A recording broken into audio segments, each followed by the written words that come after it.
Hello students, आप सभी का स्वागत है आपके अपने यूट्यूब चैनल EK क्लासेस पर। प्यारे बच्चों, इससे लास्ट वीडियो में हमने आपको क्लास 12 का चैप्टर नंबर 4 सारणिक की एक्सरसाइज 4.5 को कम्प्लीटली सॉल्व करा दिया था। आई होप कि आपने उन सभी प्रश्नों को समझ लिया होगा। बच्चा, अगर आपने पिछले चैप्टर्स की सभी वीडियोस को नहीं देखा है तो उनका लिंक इस वीडियो के डिस्क्रिप्शन में पड़ा हुआ है, आप लोग जाके देख सकते हैं बच्चा। ठीक है, यह चैनल को अभी सब्सक्राइब करके आप प्लेलिस्ट में जाकर भी सारी वीडियोस को देख सकते हैं। बच्चा देखिए, हम आपके लिए इतनी मेहनत करते हैं यार, इतनी मेहनत से आपके लिए वीडियो बनाते हैं और सारी चीज़ें हम आपको वीडियो के अंदर बताते हैं, कोई भी पॉइंट आपका मिस नहीं करते हैं। सारी चीज़ें को जीरो से लेकर हाई लेवल तक की पूरी बातें बता के चलते हैं। उसके बावजूद भी आप वीडियो को डेली नहीं देखते हैं, वीडियो को शेयर नहीं करते हैं। तो इतनी मेहनत हम आपके लिए कर रहे हैं तो आपका भी कुछ कर्तव्य बनता है। जब हम आपके लिए इतनी मेहनत कर रहे हैं तो आप भी वीडियो को शेयर करें, ज़्यादा से ज़्यादा अपने क्लास के जो स्टूडेंट्स हैं, फ्रेंड्स हैं, उनको बताइए कि यहाँ पर 2022 के लिए मैथ की तैयारी बहुत अच्छे लेवल से कराई जा रही है बच्चा। ठीक है, अगर आप हमारे साथ मेहनत करेंगे तो वाकई में आप 2022 में मैथ के अंदर बच्चा 90+ नंबर लेकर आएंगे, बशर्ते आप रेगुलर हमारे साथ मेहनत करें और रेगुलर जुड़े रहें और डेली वीडियो को देखें बच्चा। ठीक है, चलिए तो आज बच्चा हम एक्सरसाइज 4.6 के बारे में बात करेंगे। पहले एक्सरसाइज 4.6 का थोड़ा सा बेसिक है, उस बेसिक को समझेंगे, देन फिर कुछ क्वेश्चंस भी सॉल्व कराएंगे बच्चा। ठीक है, बेसिकली आज हम 4.6 एक्सरसाइज में पढ़ने क्या वाले हैं, हम बच्चा आव्यूह विधि द्वारा समीकरण निकायों के हल के बारे में बात करेंगे। ठीक है, आव्यूह और जो सारणिक के अनुप्रयोग द्वारा आव्यूहों के समीकरण निकायों के हल के बारे में हम बात करने वाले हैं बेसिकली बच्चा। ठीक है, तो आइए थोड़ा सा कॉन्सेप्ट है उसे समझ लेते हैं और यहाँ से एक लॉन्ग क्वेश्चन जरूर बनता है इस एक्सरसाइज से। ठीक है बच्चा, यहाँ से भी कई बार बोर्ड एग्जाम में देखा गया है एक लॉन्ग क्वेश्चन, तो वीडियो को अंत तक देखिएगा बच्चा। ठीक है, चलिए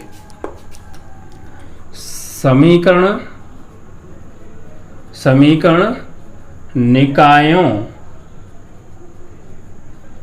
का हल। ठीक है बच्चा, और कौन सी विधि से पढ़ेंगे, आव्यूह विधि से, बाई मैट्रिक्स मेथड से। ठीक है बच्चा, समीकरण निकायों का हल आव्यूह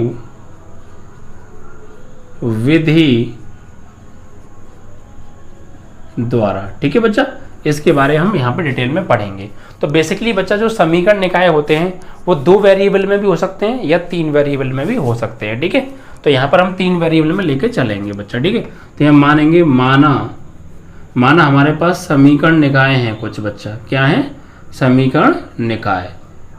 ठीक है, कौन कौन से हैं, पहला समीकरण निकाय हमने मान लिया a1x + b1y + c1z = d1, इसको पहला समीकरण निकाय मान लिए। ठीक है, ऐसे दूसरा मान लेंगे हम a2x + b2y + c2z = d2, this is second equation. And third a3x + b3y + c3z = d3, ये समीकरण निकाय आपका तीसरा हो गया बच्चा। ठीक है, अब इन समीकरण निकायों को हम आव्यूह के रूप में ब्रेक करेंगे। अब कैसे ब्रेक करेंगे, इन समीकरणों से आव्यूह कैसे बनाएंगे, तो आइए ऐसे बनाते हैं। देखिए, सबसे पहले यहाँ से एक आव्यूह बनाएंगे a बराबर। ठीक है, a बराबर, इसमें बच्चा 3 समीकरण निकाय हैं। ठीक है, और 3 ही वेरिएबल हैं, तो ये यहाँ से जो आव्यूह बनेगा वो 3/3 का बनेगा, 3 ही रो होंगी, 3 ही कॉलम होंगी। तो a बराबर यहाँ से एक आव्यूह बनाएंगे इन समीकरण निकायों से। किस किस से मिलकर बनेगा ये a आव्यूह, जो वेरिएबल आ रहे हैं इसमें x, y और z, इनके गुणांकों से मिलकर बनेगा ये आव्यूह a। ठीक है, तो x के गुणांक क्या हैं, a1 a2 a3, इसे एज इट इज लिख देंगे a1 a2 a3, ये x के गुणांक हैं। ऐसी y के गुणांक b1 b2 b3 और z के गुणांक c1 c2 c3। ठीक है बच्चा, ये तो हो गया आव्यूह a। अब एक आव्यूह मानते हैं बच्चा हम यहाँ से b बराबर या x बराबर मान लीजिए, पहले कोई दिक्कत नहीं है, x बराबर। इसमें क्या आएगा बच्चा, इन समीकरण निकायों में जो वेरिएबल्स आ रहे हैं, जो चरराशियां आ रही हैं, उनसे मिलकर एक आव्यूह बनेगा। ठीक है, जिसे हम x बराबर आव्यूह मानकर चलते हैं। तो वेरिएबल इसमें 3 टाइप के आ रहे हैं, x, y और z। तो यहाँ x, y और z, एक आव्यूह बच्चा आपका ये बन गया। और एक आव्यूह और होता है जिसे हम b बराबर मान के चलते हैं, उसमें बच्चा क्या आता है, इन समीकरण निकायों की दूसरी साइड में जो वैल्यू आ रही है, राइट हैंड साइड में जो वैल्यू आ रही हैं उनसे मिलकर एक आव्यूह बनता है, जिसे हम आव्यूह बी मानते हैं। बी की जगह आप कुछ और भी मान सकते हैं, ऐसी कोई दिक्कत नहीं है, ठीक है। तो बराबर में जो वैल्यू आ रही है वो D1, D2 और D3 आ रही है। यहाँ तक कोई समस्या? पहले हमने कोई 3 समीकरण निकाल ले लिए 3 वेरिएबल में, ठीक है बच्चा। फिर उनसे मिलकर एक आव्यूह बनाया A, जो कि उन वेरिएबल्स के गुणांकों से मिलकर बना है। फिर एक और आव्यूह बनाया X, जो कि उन समीकरण निकायों में जो वेरिएबल्स आ रहे हैं, जो चर राशियां आ रही हैं X, Y, Z, उनसे मिलकर बनता है, ठीक है। और एक आव्यूह बनाया B बराबर, जो समीकरण निकायों की दूसरी साइड में वैल्यू है उनसे मिलकर, ठीक है। अब बच्चा इनको हम लिख सकते हैं बच्चा AX बराबर B। अब देखिए A की जगह लगाएंगे A की वैल्यू और X की जगह X की वैल्यू और B की जगह B की वैल्यू। इसे सॉल्व करेंगे तो वापस हमें यही चीज मिल जाएगी, ठीक है। तो फिर इसको भी तो हम ऐसे लिख सकते हैं, ठीक है। अब बच्चा हमारा जो यहाँ से टारगेट है वो है X की वैल्यू फाइंड करना। किसकी वैल्यू फाइंड आउट करना? X की वैल्यू फाइंड आउट करना। और बेसिकली हम इस एक्सरसाइज में X, Y, Z के मान ही ज्ञात करेंगे बच्चा, ठीक है। तो यहाँ से X का मान ज्ञात करने के लिए बच्चा मुझे इसमें दोनों ओर A इनवर्स से, A के प्रतिलोम से गुणा करना पड़ेगा बच्चा, ठीक है। यहाँ लिखेंगे दोनों ओर A इनवर्स से गुणा करने पर। तो करिए बच्चा। तो A इनवर्स से गुणा करेंगे किसमें? AX में। इसी प्रकार A इनवर्स से गुणा करेंगे किसमें? B में। तो बच्चा A इनवर्स का A, भाई इस A को A इनवर्स के साथ ले लो, तो A इनवर्स इंटू A, और ये अंदर क्या है? X बराबर ये A inverse B। A inverse into A solve करके I आता है। ये आपको मैं पीछे बता चुका हूँ बच्चा कि A इनवर्स इंटू A बराबर I होता है, ठीक है। तो इन दोनों की जगह पर हम क्या लगा सकते हैं? I यूज कर सकते हैं, और ये X बराबर A इनवर्स B। अब देखिए I का जब X में गुणा करेंगे तो X ही आता है। ये I एक इकाई तत्समक आव्यूह है, और इकाई तत्समक आव्यूह का जब किसी आव्यूह में गुणा करते हैं तो हमें वही आव्यूह प्राप्त होता है जो दूसरा वाला है।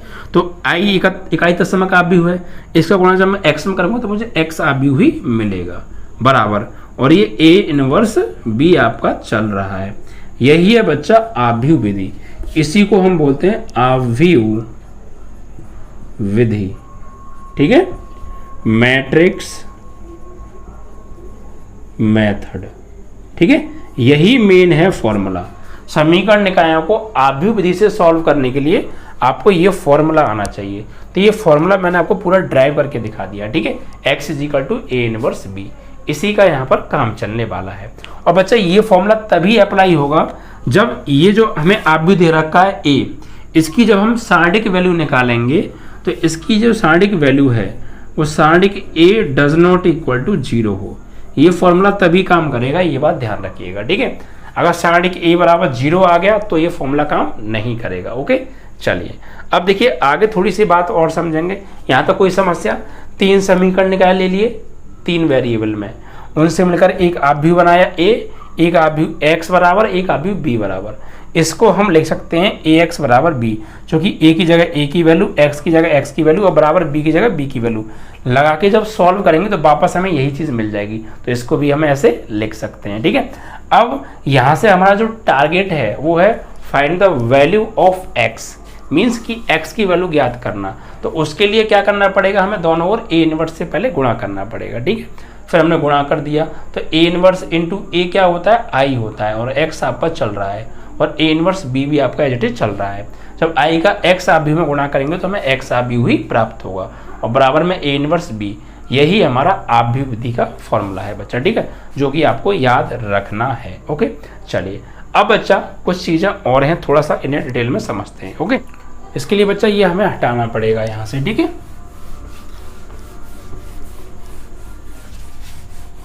तो चीज़ें क्लियर हो रही हैं? क्या कॉन्सेप्ट है? कॉन्सेप्ट आपको समझ में आ रहा है तो एक्सरसाइज बिल्कुल क्रीम की तरह समाप्त हो जाएगी, ओके बच्चा। चलिए अब हम पढ़ेंगे बच्चा, जो हमें यहाँ पे समीकरण निकाय दिया है वो संगत होगा या असंगत होगा। उसके लिए बच्चा कुछ शर्तें हैं, ठीक है। AX बराबर B समीकरण निकाय कब संगत होगा और कब असंगत होगा? संगत या असंगत होना। ठीक है, तो उसके लिए बच्चा कुछ शर्तें हैं। ठीक है, यानी जो हमें आव्यूह दिया था, अगर वो आव्यूह बच्चा अव्युत्क्रमणीय आव्यूह है, यानी कि इसके लिए दो शर्तें हैं बच्चा, दो शर्तें हैं। पहली शर्त तो बच्चा ये है कि यदि सारणिक A does not equal to 0 हो, यानी कि जो दिया गया आव्यूह है वो अव्युत्क्रमणीय हो। ठीक है बच्चा, क्या हो? अव्युत्क्रमणीय। मैं पहले बता चुका हूं आपको इसके बारे में। यदि हमें कोई आव्यूह दिया है और उसका हमें संगत या असंगत पता करना है कि वो संगत है या असंगत है, तो उसके लिए बच्चा पहले हमें उसकी सारणिक वैल्यू निकालनी पड़ेगी। अगर उसकी सारणिक value does not equal to 0 आ रही है, यानी 0 नहीं आ रही है, कुछ और आ रहा है, तो ऐसी स्थिति में बच्चा यदि सारणिक A does not equal to 0 हो तो समीकरण निकाय संगत होंगे। कैसे होंगे? संगत। ठीक है बच्चा, समीकरण निकाय संगत होंगे और हल कैसा होगा? अद्वितीय हल होगा। ठीक है बच्चा, तथा अद्वितीय हल होंगे। ठीक है बच्चा, क्लियर? यानी पहली शर्त क्या है कि हमें जो सारणिक दे रखा है, जो आव्यूह दे रखा है, अगर उसकी सारणिक value does not equal to 0 आ गई, यानी वो अव्युत्क्रमणीय आव्यूह है, तो ऐसी स्थिति में समीकरण निकाय कैसे होंगे? जो हमें दिए होंगे वो संगत होंगे और अद्वितीय हल होगा बच्चा। ठीक है, और दूसरी कंडीशन क्या है? दूसरी कंडीशन बच्चा ये है कि यदि सारणिक A इज इक्वल टू 0 आ जाए, सारणिक A इज इक्वल टू 0 आ जाए, तो फिर इसमें भी बच्चा दो केस बनते हैं। ठीक है, पहला केस क्या होगा? और एक चीज और समझ लीजिएगा बच्चा, यहाँ पर अगर सारणिक A does not equal to 0 है, तो यहाँ से बच्चा एक फॉर्मूला बनेगा x is equal to A inverse B, x is equal to A inverse B। और A इनवर्स की जगह हम क्या लगा सकते हैं? हम जानते हैं A इनवर्स बराबर होता है एडजॉइंट ऑफ A इनवर्स की जगह, ठीक है, अपॉन सारणिक A, और इनटू में क्या है बच्चा? B है। ये बात आपको क्लियर है? तो ऐसी स्थिति में बच्चा क्या होगा? समीकरण निकाय संगत होंगे और अद्वितीय हल होगा। ठीक है, जब आपका सारणिक A does not equal to 0 है, यानी ये 0 नहीं आ रहा है, कुछ और आ रहा है, तो ऐसी स्थिति में x is equal to A inverse B, आप भी जो विधि वाला फॉर्मूला है, इसमें हम क्या करेंगे? A इनवर्स की जगह क्या लगा सकते हैं बच्चा? एडजॉइंट ऑफ A अपॉन सारणिक A फॉर्मूला होता है। ठीक है, पीछे पढ़ के एक्सरसाइज में, और इनटू में B है। अब बच्चा ऐसी स्थिति में क्या होगा? समीकरण निकाय संगत होंगे या हल कैसा होगा? अद्वितीय होगा। और यदि बच्चा सारणिक A इज इक्वल टू 0 आ जाता है, यानी ये व्युत्क्रमणीय आव्यूह होता है, तो ऐसी स्थिति में क्या होगा बच्चा? दो कंडीशन बनेंगी। क्या? इसमें यदि बच्चा ये तो 0 हो जाएगा, ये 0 हो जाएगा, तो ये जो ये वाली वैल्यू है आपकी, यदि adjoint of A into B, अगर इसकी वैल्यू डज नॉट, इसकी वैल्यू निकालेंगे हम। ठीक है, यदि सारणिक A की वैल्यू 0 आ जाती है, तो ऐसी स्थिति में हम क्या करेंगे? एडजॉइंट A इंटू B की वैल्यू निकालेंगे। और यदि एडजॉइंट A इंटू B की value does not equal to 0 आती है, तो बच्चा ऐसी स्थिति में तो समीकरण निकाय असंगत होंगे बच्चा, समीकरण निकाय असंगत होंगे। ठीक है, असंगत होंगे। और हल कैसे होंगे? कोई हल नहीं होगा, तथा कोई हल नहीं होगा। ठीक है बच्चा, फिर समझ लीजिए, कॉन्सेप्ट समझना बहुत जरूरी है बच्चा। अगर दिया गया आव्यूह कैसा है? अव्युत्क्रमणीय आव्यूह है, यानी उसकी सारणिक की value does not equal to 0 है, तो ऐसी स्थिति में x is equal to A inverse B में A इनवर्स की जगह एडजॉइंट ऑफ A इंटू सारणिक एक फॉर्मूला लगाएंगे इंटू B, तो ऐसी स्थिति में बच्चा समीकरण निकाय संगत होंगे और अद्वितीय हल होगा। और यदि बच्चा सारणिक A does not equal to 0 ना, मतलब इज इक्वल टू 0 आ जाए, तो ऐसी स्थिति में बच्चा दो केसेस बनते हैं। हम adjoint of A into B की वैल्यू निकालेंगे, और adjoint of A into B की वैल्यू अगर 0 के बराबर नहीं आएगी, तो ऐसी स्थिति में समीकरण निकाय असंगत होंगे और कोई हल नहीं होगा। और यदि दूसरा पॉइंट क्या बच्चा? यदि ये जो आपकी adjoint of A into B की value, adjoint of A into B की वैल्यू 0 आ जाती है, तो ऐसी स्थिति में बच्चा समीकरण निकाय संगत या असंगत कुछ भी हो सकते हैं। तो समीकरण निकाय संगत या असंगत कुछ भी हो सकते हैं तथा हल क्या होंगे, अनंत या नो सॉल्यूशन।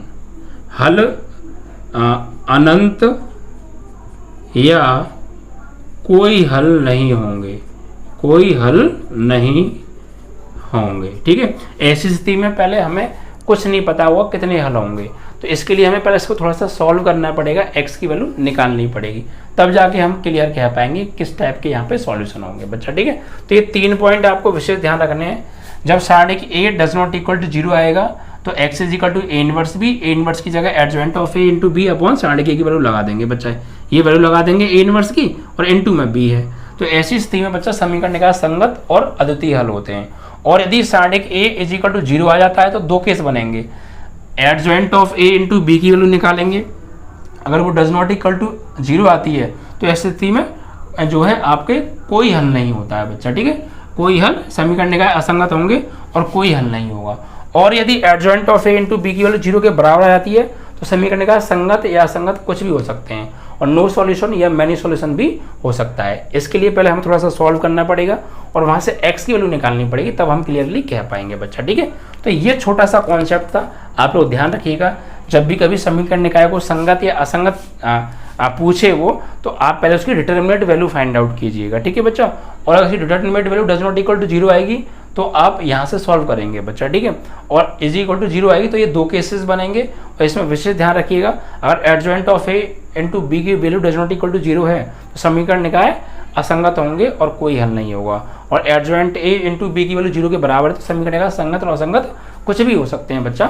ऐसी स्थिति में जो हल है वो अनंत भी हो सकते हैं और नो सॉल्यूशन भी हो सकता है, और इसको थोड़ा सा और सॉल्व करना पड़ेगा, और यहाँ से जब x की वैल्यू निकाल पाएंगे तब हम क्लियरली जवाब दे पाएंगे बच्चा। ठीक है, तो ये थोड़ा सा कॉन्सेप्ट था इस एक्सरसाइज का, आई होप कि आपको समझ में आ गया होगा बच्चा। ठीक है, तो ये विशेष बात ध्यान रखिएगा जो मैंने आपको लिखाई है। ठीक है, अब हम क्वेश्चंस पर आ सकते हैं इस एक्सरसाइज की बात आराम से बच्चा। ठीक है, चलिए तो जरा क्वेश्चंस हैं, उन्हें क्वेश्चंस को उठा लेते हैं, देखते हैं किस टाइप के क्वेश्चंस दे रखे हैं इसमें। तो देखिए बच्चा, सवाल जो इसमें है एक्सरसाइज में वो थोड़ा सा पढ़ लेते हैं पहले ना।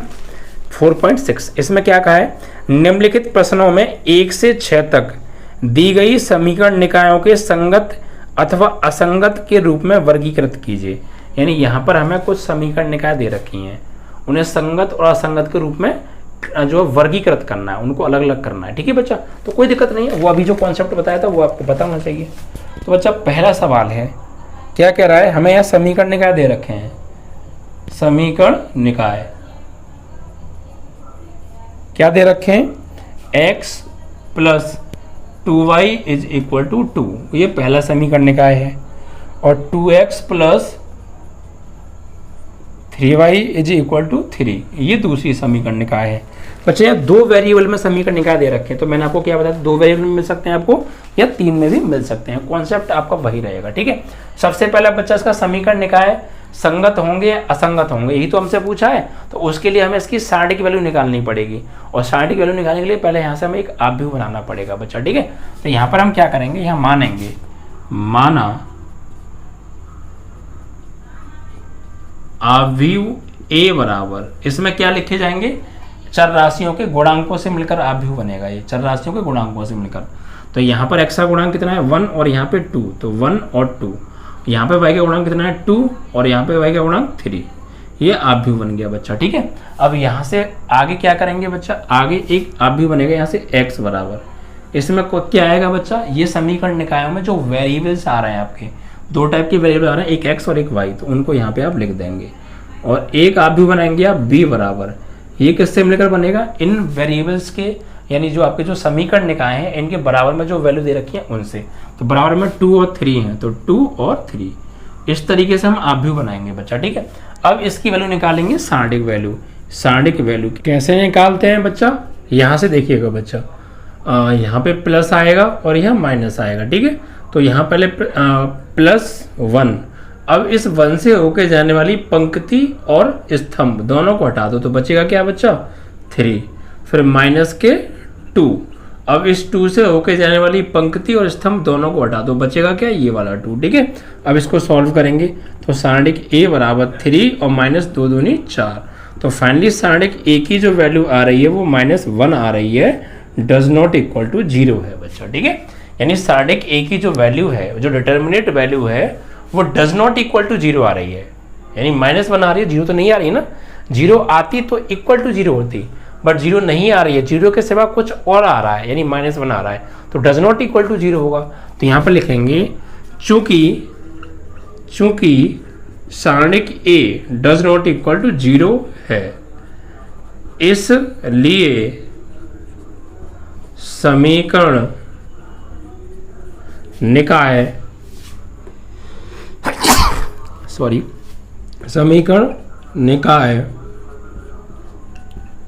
संगत होंगे, ठीक है, तथा अद्वितीय हल होगा, ठीक है। तो हमसे सिर्फ संगत या असंगत पूछे थे, तो यहाँ पर जो हमें समीकरण निकाय दे रखे हैं ये कैसे होंगे बच्चा पार्टी, संगत होंगे। क्यों?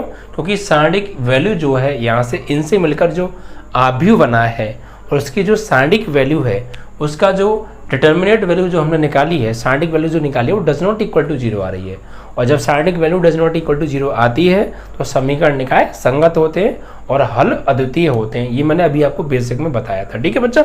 चलिए, तो इस तरीके से आपका ये यहाँ पर पहला प्रश्न समाप्त हो जाता है। सिर्फ हमसे संगत या असंगत पूछा था, इससे आगे सॉल्व नहीं कराया है, कराता तो करते, ठीक है। चलिए,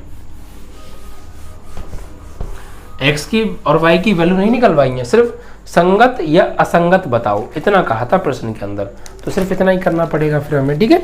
चलिए, तो अभी आप पहले संगत और असंगत जानना सीखिए। दूसरा सवाल देखिए बच्चा, दूसरे सवाल में हमें क्या दे रखा है, 2x - y = 5, ये पहला समीकरण निकाय है, और x + y = 4, ये समीकरण निकाय दूसरा है बच्चा, ठीक है। अब देखिए, तो यहाँ पर भी वही कॉन्सेप्ट यूज करेंगे। सबसे पहले यहाँ से आव्यूह बनाएंगे बच्चा, तो माना a बराबर कहाँ से बनेगा, x और y के गुणांकों से, तो यहाँ पे 2 है और यहाँ 1 है, तो 2 1, यहाँ y का गुणांक -1 और यहाँ 1 -1 1। x बराबर क्या बनाएंगे, वेरिएबल्स x और y आएंगे, और b बराबर में जो वैल्यू दे रखी है 5 और 4, ठीक है। संगत और असंगत चेक करने के लिए इनकी अभी कोई जरूरत नहीं पड़ रही है, ठीक है। अब देखिए बच्चा, यहाँ से सारणिक वैल्यू निकालेंगे, तो सारणिक A बराबर यहाँ प्लस और माइनस, तो +2, इससे होके जाने वाली पंक्ति और स्तंभ को हटाओ बचेगा क्या 1, एक माइनस ये रहा और एक माइनस ये रहा, तो +1 आएगा। इससे होके जाने वाली पंक्ति और स्तंभ को हटाओ बचेगा क्या 1। सॉल्व करेंगे तो सारणिक A की वैल्यू 2 एकम 2 और +1 एकम 1, तो सारणिक A की वैल्यू आ रही है 3, डज नॉट इक्वल टू 0 है, ठीक है। तो यहाँ भी वही कॉन्सेप्ट लिखना पड़ेगा, चूंकि सारणिक A does not equal to 0 है, तो ऐसी स्थिति में समीकरण निकाय कैसे होते हैं, संगत, और हल कैसे होते हैं, अद्वितीय, ठीक है। तो समीकरण निकाय संगत होंगे, ठीक है। संगत या असंगत पूछा था, और अगर हल भी पूछता तो कहते अद्वितीय हल होगा, ठीक है बच्चा, इस तरीके से, ठीक है। तो इजी है ना क्वेश्चंस, ज़्यादा हार्ड नहीं है, ठीक है। हम यहाँ अभी सिर्फ संगत और असंगत जांच करना सीख रहे हैं, जब हम बड़े बड़े सवाल करेंगे तो वहाँ पर ये कॉन्सेप्ट भी यूज होगा, तो इस कॉन्सेप्ट को आप ढंग से सीखिएगा, जिससे कि बड़े बड़े क्वेश्चंस में इस कॉन्सेप्ट को यूज कर सको बच्चा, ठीक है। अब देखिए, ये दो वेरिएबल वाले थे, तीसरा क्वेश्चन आप खुद करेंगे, मैं आपको यहाँ लिख देता हूँ, चौथा पार्ट मैं कराऊंगा बच्चा अभी आपको इसका, ठीक है। तो तीसरा जो क्वेश्चन है मैं यहाँ लिख देता हूँ साइड में, ये आप खुद करेंगे। x + 3y = 5, समीकरण निकाय पहला हो गया, और 2x plus 6y is equal to 8 है। ये समीकरण का है दूसरा हो गया। आप लोग स्वयं कर लेंगे या नहीं, या मैं ही करके दिखाऊंगी इस प्रश्न को भी बच्चा, ठीक है। तो सेम क्वेश्चन तो आप लोग कर ही लिया करो। ओके बच्चा पार्टी, ठीक है। चलिए अब इसके बाद अगला करूं या इसी को करूं बताइए। चलो मैं ही कर देता हूं, चलिए कोई बात नहीं। तो यहाँ से पहले तो वही करना पड़ेगा हमें, यहाँ मानना पड़ेगा, माना a बराबर, ठीक है। तो यहाँ पे गुणांक 1 2, ठीक है, और y का गुणांक 3 और 6, ठीक है। और यहाँ से x बराबर तो आप जानते हैं क्या बनेगा, x आएगा इसमें और y आएगा, और b बराबर में जो वैल्यू दे रखी है 5 और 8 आएगा, ठीक है। अब सारणी की वैल्यू निकालेंगे इसकी, तो ये प्लस और ये माइनस, तो +1 पहली रो और पहला ही कॉलम, तो बचेगा क्या 6, और -3 पहली रो दूसरा कॉलम, तो बचेगा क्या 2। तो यहाँ से 6 कम 6 और -3 दूनी 6, तो फाइनली ये वैल्यू क्या आ गई 0। यानी अवकल सारणिक वैल्यू क्या आ रही है बच्चा, 0 आ रही है, ठीक है। शुरू के दो में तो नहीं आई, तीसरे में सारणिक वैल्यू क्या आ गई 0 आ गई। तो यहाँ पर समीकरण निकाय, अब जब सारणिक वैल्यू 0 आती है तो बच्चा दो कंडीशन होती हैं, ठीक है। मैंने आपको अभी भी बताया था, ठीक है। जब सारणिक वैल्यू 0 हो तो ऐसी स्थिति में दो कंडीशन होती हैं बच्चा। पहली condition adjoint of a into B की वैल्यू निकालते हैं। अगर ये डज नॉट इक्वल टू 0 आई तो समीकरण निकाय असंगत होते हैं, ठीक है, और कोई हल नहीं होता है। और दूसरी कंडीशन ये है कि adjoint of a into B की वैल्यू 0 आती है, तो ऐसी स्थिति में समीकरण निकाय संगत या असंगत कुछ भी हो सकते हैं, ठीक है। और जो हल हैं वो मैक्सिमम या मिनिमम हल भी, या कोई हल नहीं भी हो सकता है। ऐसी स्थिति में थोड़ा सॉल्यूशन करना पड़ता है, x की वैल्यू निकालनी पड़ती है। तो अब इनमें से कौन सी कंडीशन बनेगी ये तो पता नहीं है, पहले ये चेक करना पड़ेगा। तो ये चेक करने के लिए क्या निकालना पड़ेगा, एडजॉइंट ऑफ a निकालना पड़ेगा और इंटू b निकालना पड़ेगा। Adjoint of a into b कब निकालते हैं, जब सारणिक a इज इक्वल टू 0 आता है। तो यहाँ से एडजॉइंट ऑफ a निकालिए बच्चा पार्टी पहले, ठीक है। तो एडजॉइंट ऑफ a निकालने के लिए पहले इसके सेकंड निकालने पड़ेंगे, ठीक है। चलिए तो यहाँ पे 2/2 का है, तो a11 a12 a21 और a22 निकालने पड़ेंगे, प्लस माइनस माइनस प्लस, ठीक है। तो ये देखिए 1 का मतलब है पहली रो गई, पहला कॉलम गया, तो क्या आएगा 6, ठीक है। उसके बाद 1 2 का मतलब क्या है बच्चा, पहली रो दूसरा कॉलम, तो क्या आएगा 2। फिर 2 दूसरी रो पहला कॉलम, तो क्या आएगा 3। फिर 2 दूसरी रो दूसरा कॉलम, तो क्या आएगा 1। तो ये C1 हो गया और ये C2 हो गया, ठीक है। तो यहाँ से एक नया आप भी प्राप्त होगा जो कि एडजॉइंट ऑफ A होगा। तो बच्चा 6 -2 और 3 और 1 हो गया, ये एडजॉइंट ऑफ A आ गया, ठीक है। अब हम क्या निकालेंगे, adjoint of A into B की वैल्यू निकालेंगे, ठीक है। चलिए तो यहाँ पे लिखेंगे हम adjoint of A into B की वैल्यू क्या आएगी। तो एडजॉइंट ऑफ A की वैल्यू ये रही बच्चा 6 3 -2 1 और इंटू बी की वैल्यू क्या है बच्चा पार्टी 5 8।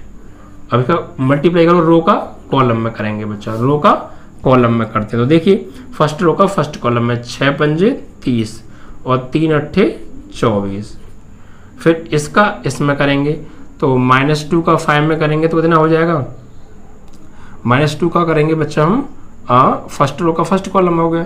अब -2 का करेंगे बच्चा हम इसमें फर्स्ट कॉलम में, तो -2 पंजे 10, 1 का 8 में करेंगे तो 8, ठीक है।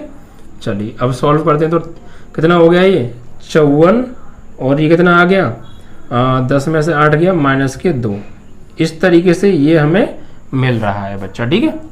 क्लियर भाई, इसका क्रम क्या था 2 गुणा 2 और इसका क्रम क्या था 2 गुणा 1, तो मल्टीप्लाई पॉसिबल है। और नया मिलेगा क्या होगा, इसका क्रम 2 गुणा 1 होगा, तो 2 गुणा 1 ही है। लेकिन क्या इसकी वैल्यू ये 0 आ रही है, सारणिक जो एडजॉइंट ऑफ A इंटू जो B की वैल्यू है क्या वो 0 आ रही है, 0 नहीं आ रही है, ठीक है। तो यहाँ पर हम क्या लिखेंगे, adjoint of A into B does not equal to 0। भाई 0 कहाँ रहा है, ये 0 तो जब होता है जब इसका ये एलिमेंट भी 0 होता और ये एलिमेंट भी 0 होता। तो इस अवयव का प्रत्येक अवयव 0 होता तो सारणिक का मान 0 हो जाता। बट 0 नहीं आ रहा है, तो it means that we can say adjoint of a into B does not equal to 0। तो ऐसी स्थिति में समीकरण निकाय कैसे होंगे, तो समीकरण निकाय कैसे होंगे, यहाँ पे संगत होंगे, नहीं सॉरी, समीकरण निकाय असंगत सॉरी असंगत होंगे। ठीक है बच्चा, समीकरण निकाय कैसे होंगे, असंगत होंगे। क्योंकि संगत कब होते हैं, जब ये डज नॉट इक्वल टू 0 आता है, और जब adjoint of a into B does not equal to 0 होता है, समीकरण निकाय असंगत होते हैं बच्चा। ठीक है, और हल कैसे होंगे, कोई हल नहीं होगा, कोई हल नहीं होगा। वैसे हल के बारे में पूछा नहीं है, हम वैसे ही बोल ही रहे हैं, कोई हल नहीं होगा। अगर पूछे तो आप लिख देंगे, ठीक है, नहीं होगा। इज दैट क्लियर हो गया बच्चा, समझ में आ गई बात है। तो ये कॉन्सेप्ट था कि आप पहले आप भी की 60 की वैल्यू निकालिए, अगर वो 60 की value does not equal to 0 है तो सीधी बात है वहीं काम खत्म हो जाएगा। बट वो 0 आ जाती है तो फिर 2 स्टेप है, आगे बढ़ना पड़ेगा। उसमें 2 कंडीशन मैंने अभी आपको लिख के ही बताई थी। पहली condition adjoint of a into B की वैल्यू निकालोगे, अगर वो डज नॉट इक्वल टू 0 आएगी तो समीकरण निकाय कैसे होंगे, असंगत होंगे और कोई हल नहीं होगा। तो पहली कंडीशन बन गई adjoint of a into B की जो वैल्यू है वो 0 नहीं आ रही है। It means that we can say समीकरण निकाय कैसे होंगे, असंगत होंगे, इनकंसिस्टेंट होंगे बच्चा। ठीक है, और हल की पूछे तो कोई हल नहीं होता है। ठीक है, चलिए, तो आपको ये भी क्लियर हो गया। तो तीसरा सवाल था, मैं इसको छोड़ रहा था, आप पता नहीं कर भी पाते या नहीं, तो चलो अच्छा रहा कि मैंने करा दिया। ठीक है, आगे बढ़ेंगे। और अब बच्चा जो सवाल हैं इसमें वो 3x3 के हैं। ठीक है, तो 2x2 के समाप्त, अब 3x3 के देखिएगा। चौथा सवाल, हमें समीकरण निकाय दे रखे हैं x plus y plus z is equal to 1। समीकरण निकाय 1, 2x 3y 2x plus 3y plus 2z is equal to 2। समीकरण निकाय दूसरा, और ax plus ay plus 2az is equal to 4। समीकरण निकाय तीसरा हो गया। ठीक है, चलो जांच करते हैं। तो कॉन्सेप्ट तो वही है, पहले यहां से एक आप भी बनाएंगे, माना a बराबर x के गुणांक 1 2a 1 2a, y के गुणांक 1 3a 1 3a, और z के गुणांक 1 2 2a। ठीक है, x बराबर क्या आएगा यहाँ पे, x y एंड z, और b बराबर आ जाएगा, बराबर में जो वैल्यू दे रखी है 1 2 4।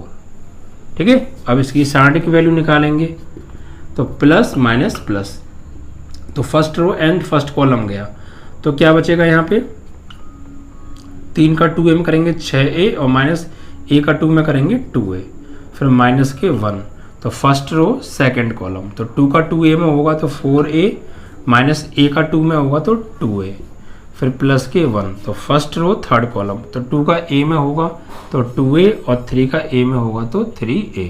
सॉल्व करते हैं, तो सारणिक a इज इक्वल टू 6 से 2a गया तो 4a, माइनस 4a से 2a गया तो 2a, और 2a से 3a गया तो माइनस के a। तो फाइनली सारणिक जो a की वैल्यू है वो 4a minus 3a। It means that कि a आ रहा है बच्चा, कितना आ रहा है, a। तो ये डज नॉट इक्वल टू 0 आ रहा है। इट मीन्स दैट सारणिक a does not equal to 0 है, डज नॉट इक्वल टू 0 है। तो समीकरण निकाय संगत होंगे, संगत होंगे, और अद्वितीय हल होगा बच्चा। ठीक है, सिर्फ यही छोड़ देना है, क्योंकि डज नॉट इक्वल टू 0 आ रहा है। इक्वल टू 0 आ जाता तो बात अलग होती। ठीक है, चलिए, तो चौथा सवाल था बच्चा आपका समाप्त हो गया यहाँ पे ना। अगला सवाल लेते हैं, पांचवा। 3x minus y minus 2z is equal to 2। समीकरण निकाय फर्स्ट, और अगला दे रखा है यहाँ पे 2y माइनस जेड बराबर -1, और तीसरा दे रखा है 3x minus Y, 3x minus Y बराबर 3। ठीक है, अब देखिए क्या करेंगे।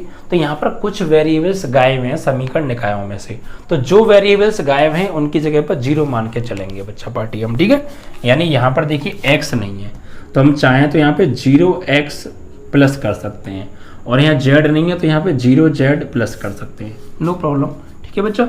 अब यहाँ से हम क्या करेंगे, आप भी बनाएंगे, ठीक है, आप भी। तो आप भी बनाने के लिए क्या करना पड़ेगा, मानना पड़ेगा, माना a बराबर x के गुणांक 303, 303, y के गुणांक -1 2 -1, z के गुणांक -2 -1 0, ठीक है। x बराबर x y z and b बराबर is equal to 2 -1 and 3। Is that clear? Next step है सारणिक ए निकालेंगे, डिटर्मिनेंट वैल्यू फाइंड आउट करेंगे। तो सिंबल्स क्या आएंगे, प्लस माइनस प्लस, तो +3 first row and first column, 2 का 0 में करेंगे 0, -1 का -1 में +1, बट एक माइनस ऑलरेडी है तो फाइनली -1, ठीक है। फिर एक माइनस ये रहा बच्चा और एक माइनस ये रहा तो +1 हो जाएगा, फर्स्ट रो सेकंड कॉलम, इसका इसमें करेंगे 0, 3 का -1 में -3, तो 0 -3 का -1 में -3, बट ऑलरेडी एक माइनस है तो +3, फिर उसके बाद प्लस बट -2 तो -2, फर्स्ट रो थर्ड कॉलम, तो 0 का -1 में 0, -3 का 2 में 6। सॉल्व आउट करते हैं बच्चा, तो सारणिक A इज इक्वल टू 3 का -1 में तो -3, 1 का +3 में +3, और -2 का 0 में करेंगे तो -0, और -2 का -6 में तो +12 हो गया, ठीक है। तो ये तो कट ही गए, तो फाइनली सारणिक A की जो वैल्यू है वो 12 आ रही है, डज नॉट इक्वल टू 0 है बच्चा, ठीक है। तो यहाँ पर लिखेंगे चूंकि सारणिक A does not equal to 0 है, तो समीकरण निकाय कैसे होंगे, संगत होंगे। तो समीकरण निकाय संगत होंगे, ठीक है बच्चा। अब आपका एक क्वेश्चन और बचता है जो आपके लिए मैं छोड़ूंगा, जो आपको करना है, ठीक है बच्चा। और मुझे कमेंट में जरूर बताइएगा क्या है समीकरण निकाय की पोजीशन, कंडीशन क्या है बच्चा, ठीक है। तो ये आपका है 6 नंबर क्वेश्चन। तो ये आपके लिए है बच्चा 5x - y + 4z is equal to 5, ठीक है। जो कंडीशन बताएंगे उन्हीं के अकॉर्डिंग चलना। 2x + 3y + 5z is equal to 2 समीकरण का दूसरा है, और 5x - 2y + 6z is equal to -1, ठीक है। ये समीकरण का 3 है। सॉल्व कीजिएगा, डिटरमिनेंट वैल्यू फाइंड आउट कीजिएगा, चेक कीजिएगा। तो पॉइंट्स बताए मैंने, अकॉर्डिंग टू पॉइंट्स चलिएगा बच्चा, आराम से हो जाएगा, ठीक है। तो पहले में बच्चा 5 पार्ट थे, 6 पार्ट थे, वो हमने सॉल्व कराए, कॉन्सेप्ट कराए इस एक्सरसाइज का जो कि मेन है। अब अगले वीडियो में जो आगे के क्वेश्चंस हैं और जो बोर्ड एग्जाम में पूछे जाते हैं उनके बारे में बात करेंगे बच्चा, ठीक है। तो वीडियो को अंत से अंत तक देखा करो, शुरू से लेकर बच्चा। अपने फ्रेंडों के साथ वीडियो को यार शेयर भी किया करो, लाइक भी किया करो, ओके बच्चा, और स्टेटस भी लगाया करो, ओके बच्चा। Thank you.